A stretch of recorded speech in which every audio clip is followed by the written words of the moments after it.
these. I got a little obsessed with mine. In fact, I got a little obsessed with all my stuff. Have you ever wondered where all the stuff we buy comes from and where it goes when we throw it out?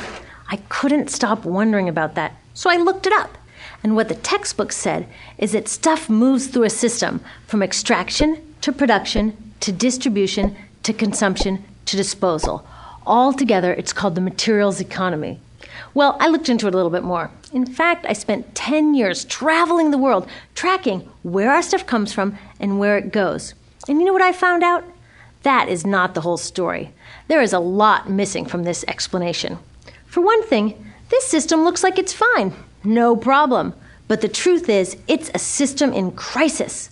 And the reason it's a system in crisis is it's a linear system and we live on a finite planet. And you cannot run a linear system on a finite planet indefinitely. Every step along the way, this system is interacting with the real world. In real life, it's not happening on a blank white page. It's interacting with societies, cultures, economies, the environment. And all along the way, it's bumping up against limits.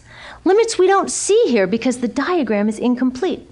So let's go back through. Let's fill in some of the blanks and see what's missing. Well, one of the most important things that's missing is people. Yes, people. People live and work all along this system. And some people in this system matter a little more than others. Some have a little more say. Who are they? Well, let's start with the government. Now, my friends tell me I should use a tank to symbolize the government, and that's true in many countries and increasingly in our own. After all, more than 50% of our federal tax money is now going to the military. But I'm using a person to symbolize the government because I hold true to the vision and values the government should be of the people, by the people, for the people. It's the government's job to watch out for us, to take care of us. That's their job. Then along came the corporation. Now, the reason the corporation looks bigger than the government is that the corporation is bigger than the government.